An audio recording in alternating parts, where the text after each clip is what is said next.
बेनीपट्टी प्रखंड मुख्यालय के ढांगा पंचायत काली मंदिर परिसर में बुधवार को जन संवाद कार्यक्रम का आयोजन किया गया, जिसका उद्घाटन डीएम अरविंद कुमार वर्मा एवं एसपी सुशील कुमार समेत अन्य अधिकारियों ने दीप जलाकर किया। डीएम व एसपी समेत अन्य अधिकारियों को मिथिला की परंपरा के अनुसार पाग दोपाटा व फूल माला से सम्मानित किया गया। साथ ही मिथिला पेंटिंग व जल जीवन हरियाली को ध्यान में रखते हुए डीएम व एसपी को एसडीएम व एसडीपीओ द्वारा पौधे भी भेंट में दिए गए। इसके बाद स्वागत गान गाकर अतिथियों का स्वागत किया गया। कार्यक्रम में मध्य विद्यालय ब्रह्मपुरा के छात्र छात्राओं के द्वारा स्वच्छता पर आधारित लघु नाटिक व मैथिली लोकगीत पर शानदार नृत्य की प्रस्तुति की गई। कार्यक्रम में डीएम ने विभिन्न योजनाओं के लाभार्थियों से योजना का फीडबैक भी लिया। इस दौरान डीएम ने जन संवाद कार्यक्रम का उद्देश्य पर प्रकाश डालते हुए कहा कि योजनाओं का फीडबैक लेने व योजनाओं से आमजनों को अवगत कराना और अधिकारियों और आमजनों के बीच दूरी को मिटाकर परस्पर समन्वय का मजबूत करना है। उन्होंने कहा कि बिहार मुख्यमंत्री स्टूडेंट क्रेडिट कार्ड योजना में 12वीं पास के बाद 4 लाख रुपए का ऋण 10वीं पास छात्राओं के लिए कुशल युवा कार्यक्रम योजना के तहत कंप्यूटर प्रशिक्षण व भाषा की जानकारी स्किल डेवलपमेंट का प्रशिक्षण दिया जाता है। मुख्यमंत्री स्वयं सहायता भत्ता योजना के तहत 12वीं पास कर रोजगार की तलाश कर रहे युवाओं को 2 साल तक 1000 रुपए प्रति माह दिया जा रहा है। इसमें अधिक से अधिक युवाओं को लाभ उठाने की आवश्यकता है। वर्ष 2016 में लागू हुए लोक शिकायत निवारण कानून के अंतर्गत निर्धारित 60 जिलों में मधुबनी जिला में अब तक 54 लाख आवेदनों का निष्पादन किया जा चुका है। वहीं उन्होंने शराब के नशे की बीमारियों को समाज से उखाड़ फेंकने का आह्वान, शराब से संबंधित सूचनाओं देने की अपील की। इसके बाद लोक सेवा अधिकारी कानून के तहत मधुबनी जिले में अब तक 32 लाख आवेदन का निष्पादन होने और इसका विस्तार पंचायत स्तर पर होने की प्रक्रिया की जानकारी देते हुए कहा कि डीएम ने जल जीवन हरियाली अभियान में सभी लोगों से योगदान देकर जल संरक्षण के लिए वर्षा जल संचय पर जोर देने की बात कही। कचरा प्रबंधन योजना आदि की जानकारी देते हुए इसे धरातल पर उतारने का आह्वान किया। वहीं एसपी सुशील कुमार ने कहा कि जनवरी माह में डायल 112 पर 17,000 कॉल पहुंचा है, जिसे औसतन 12 मिनट के भीतर संबंधित पुलिस अधिकारियों ने पहुंचकर समस्या का समाधान किया है और दूसरे चरण में इस 12 मिनट के अंतराल को कम करके 5 मिनट करने की अपील की जा रही है। एसपी ने कहा कि पुलिस विभाग में भी 35% आरक्षण मिल रहा है। जनवरी से अब तक 2 लाख लीटर शराब नष्ट किए जा चुके हैं। शराब तस्कर व शराबियों की आप सूचना देंगे तो कार्रवाई हम जरूर करेंगे। इस मामले में हजारों अपराधियों को पकड़ा है, जबकि डीडीसी ने विशाल राज ने मुख्यमंत्री पोशाक व छात्रवृत्ति योजना, मुख्यमंत्री साइकिल योजना, मातृत्व लाभ हेतु मातृत्व योजना समेत अन्य योजनाओं की जानकारी दी। उन्होंने कहा कि मधुबनी जिला में 75 पंचायत सरकार भवन निर्माण हुआ है, 107 निर्माणाधीन है और 1,84,000 लोगों को पीएम आवास योजना का लाभ मिल चुका है। इसके अलावा मुख्यमंत्री आवास सहायता योजना के तहत 50,000 की राशि देने, मनरेगा के तहत 34 लाख रोजगार दिवस का सृजन, जल जीवन हरियाली मिशन के 22 तालाब व 24 कुओं का निर्माण, जीविका के तहत बेनीपट्टी प्रखंड में 1149 ग्राम संगठन का निर्माण, 109 समूह को ऋण मिलने, 50 दीदियों को सहायता राशि मिलने, सुरक्षित मातृत्व योजना के तहत 2970 महिलाओं को सुरक्षित प्रसव कराने की भी बात कही है। कार्यक्रम की अध्यक्षता एसडीएम मनीषा ने की और संचालन सामाजिक सुरक्षा कोषांग के निदेशक अभिषेक कुमार ने किया। तो इस कार्यक्रम का उद्देश्य यही है कि अब जो जन सरोकार से संबंधित सामूहिक समस्याएं हैं उनका विशेष रूप से फीडबैक प्राप्त करना और उसका निराकरण करवाना। इसके लिए हम लोग अभी बहुत देर से फीडबैक लिए भी हैं कुछ जनप्रतिनिधियों से। साथ ही साथ यहाँ पे सुझाव पेटी भी रखवाई गई है। हर जन संवाद कार्यक्रम में हम लोग रखवाते हैं ताकि किसी भी व्यक्ति को कोई सुझाव देना है तो उसमें डाल सकें, क्योंकि आप लोग भी जानते हैं सबके मन में कुछ न कुछ सुझाव रहता है और सभी लोग से बुलवा पाना वो संभव नहीं रहता, क्योंकि आप लोग अभी समय बहुमूल्य तो पूरा दिन निकल जाएगा। इसीलिए उसको डाले हुए सुझाव पेटी भी आप डाल दें ताकि हम लोग उसको ले जाएंगे। एक एक आवेदन स्वयं हम लोग पढ़ते हैं और उसको फिल्टर करते हैं कि जो जिला स्तर से जो जिला स्तरीय अधिकारी हैं जो रिजॉल्व करा सकते हैं, समाधान करा सकते हैं, उनको भेज के उसका निराकरण हम लोग कराएंगे। और जिसमें विभाग स्तर से सरकार के निर्णय की सहयोग की अपेक्षा होगी उनको वहां से कोऑर्डिनेट करके समन्वय स्थापित करके हम लोग आपको आश्वस्त करते हैं कि हम लोग उसका निराकरण करवाएंगे ताकि जन संवाद कार्यक्रम का उद्देश्य सफल हो। डीडीसी साहब ने बहुत विस्तार से आप लोगों को कई कार्यक्रमों के बारे में बताया और साथ ही साथ आप ही के बीच के कुछ लाभुकों के द्वारा भी योजनाओं का जो लाभ लिया है अनुभव साझा किया गया ताकि आप उन कार्यक्रमों के बारे में समझ सकें, आप लोग जान सकें। अब उन्हीं कुछ 4-5 प्रमुख कार्यक्रम है जिसको मैं दोहराऊंगा और क्योंकि उन्हें मैं और ज्यादा महत्वपूर्ण, सारे कार्यक्रम भी बहुत महत्वपूर्ण हैं लेकिन सबको दोहरा पाना संभव नहीं है, लेकिन कुछ 5-6 कार्यक्रमों को दोहराऊंगा। सबसे पहला जो हम लोग बात करेंगे वो स्वच्छता कार्यक्रम की। अभी आप लोगों ने नुक्कड़ नाटक भी देखा। स्वच्छ भारत मिशन और लोहिया स्वच्छ बिहार अभियान अंतर्गत ये स्वच्छता मिशन जो चल रहा है, जो स्वच्छता कार्यक्रम चल रहा है, ये बहुत महत्वपूर्ण कार्यक्रम है। इसके 2 अंग हैं, वो समझने की जरूरत है।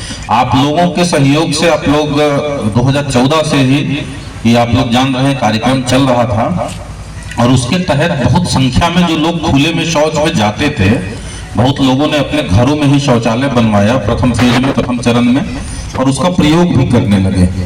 अब बाहर के शौच की संख्या बहुत कम हो गई है। कई सभी पंचायतों में खुले में शौच से मुक्त घोषित हुई, लेकिन उसके बाद भी नए परिवार बनते रहते हैं। कुछ लोग रहता है वापस अपनी उसी आदतों पे चले जाते हैं। तो ये एक सतत प्रक्रिया है हम लोगों को चेक करने की। जो बाहर शौच की प्रक्रिया को, प्रवृत्ति को आप लोगों ने बंद किया था, उसको लगातार जारी रखना है। तो हमारे जनप्रतिनिधि लोग भी समय समय पे इस बात की अपील करते रहते हैं। तो आप लोगों को देखना होगा, सभी लोग हैं, कि बाहर जाने वाला दोबारा ना शुरू करते हैं लोग।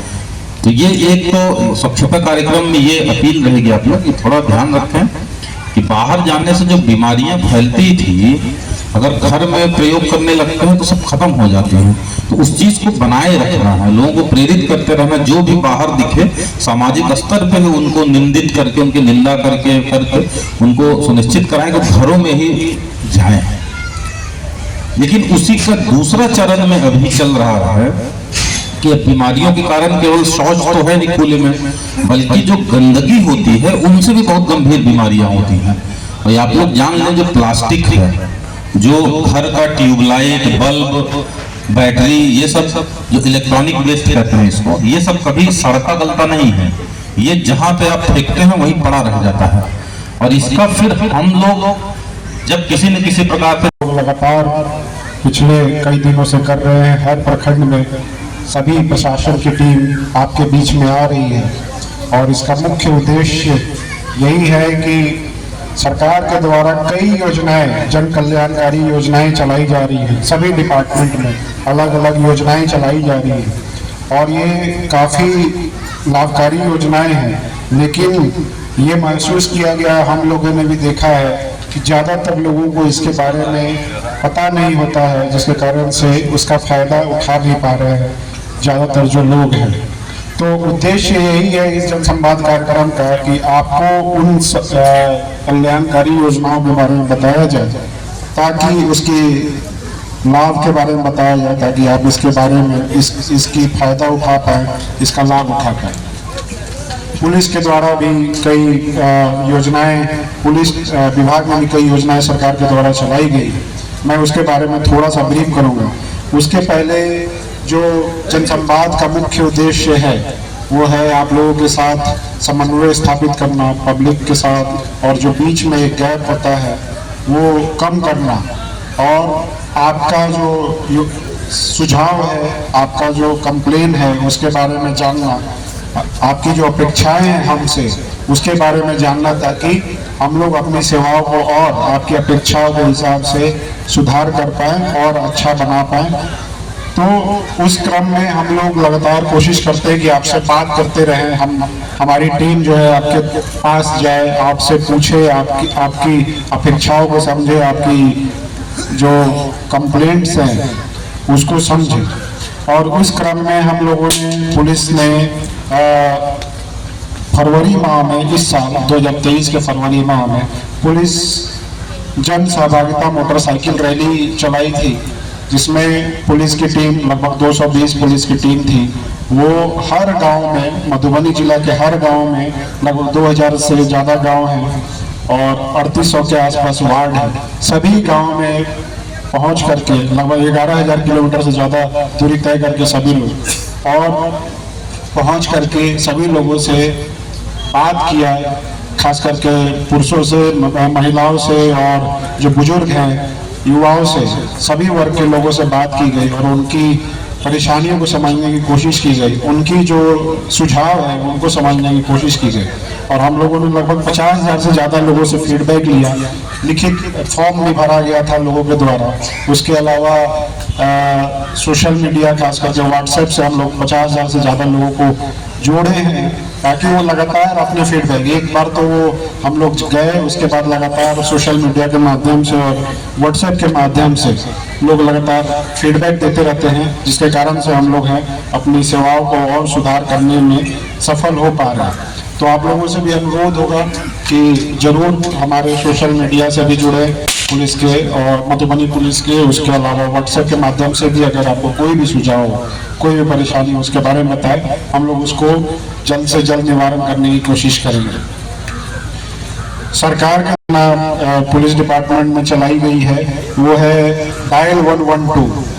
डायल 112 एक ऐसी सर्विस है, इमरजेंसी रिस्पॉन्स सपोर्ट सिस्टम, जिसमें आपको किसी तरह की परेशानी हो, कोई भी आपातकालीन स्थिति पैदा होती है, आसपास में लड़ाई होती है, किसी तरह का कोई इमरजेंसी होता है, या मान लीजिए स्वास्थ्य के विभाग में भी, स्वास्थ्य से भी संबंधित कोई आपकी इमरजेंसी होती है, या फिर अग्निशमन से संबंधित कोई इमरजेंसी होती है, तो आप केवल एक नंबर याद रखेंगे 112, उस पर ही कॉल करना है। लोग कोशिश करते हैं, या ज़्यादातर यही होता है कि जब भी कोई इमरजेंसी होती है, आपातकालीन स्थिति पैदा होती है, तो लोग लोकल थाने को फ़ोन करते हैं। लोकल थाना एक बहुत बड़े एरिया को सर्व करता है, तो कई बार होता है कि वो उसको पहुंचने में, जल्दी पहुंचने में समय लगता है। लेकिन डायल 112 में वो डेडिकेटेड गाड़ी होती है, डेडिकेटेड उसमें पुलिस फोर्स और पुलिस पदाधिकारी पोस्टिंग होती है उसका काम केवल यही है कि जब कॉल आए, कंप्लेंट का कॉल आए, तो उसको एक समय सीमा के अंदर में आपके पास पहुंचे और आपकी समस्याओं का समाधान करें। हम लोगों ने मधुबनी जिला में लगभग जनवरी माह में डायल 112 के तहत 17,000 हमारे जिला से कॉल गया है, कंप्लेंट्स के कॉल, और उसमें हम लोगों ने लगभग 12 मिनट के अंदर में, एवरेज टाइम जो है 12 मिनट के अंदर में पहुंच करके और आपकी समस्याओं को हम लोगों ने समाधान किया है।